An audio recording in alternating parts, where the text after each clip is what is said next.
అందమైన వెలుగు నగరంలో లిల్లీ అనే చిన్న పాప మరియు ఆమె అందమైన కుక్క మాక్స్ నివసించేవారు.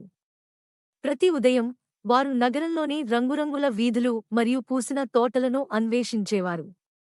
మాక్స్ తన తోక ఊపుతూ, ఆడుతూ చప్పట్లతో ఎల్లప్పుడూ లిల్లీ ముఖంలో చిరునవ్వు తెప్పించేవాడు. ఒకరోజు వారు బయట ఉన్నప్పుడు ఒక చిన్నపాటి పిల్లి కనిపించింది. లిల్లీ మంచి మనసుతో దాన్ని వదిలిపెట్టలేకపోయింది.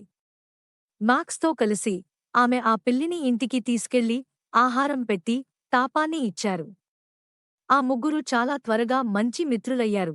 నగరం ఇప్పటికీ అందంగా ఉన్నప్పటికీ వారి చిన్న సాహసాలతో మరింత మంత్రికంగా కనిపించింది.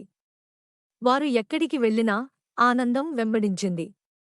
లిల్లీ, మాక్స్ మరియు పిల్లి కలిసి పెరిగి తమ ప్రపంచాన్ని ప్రేమతో మరియు నవ్వులతో నింపారు. జీవితంలోని మంచి విషయాలు మనం ప్రేమించే వారితో పంచుకున్న సంతోషకరమైన క్షణాలే అని నిరూపించారు.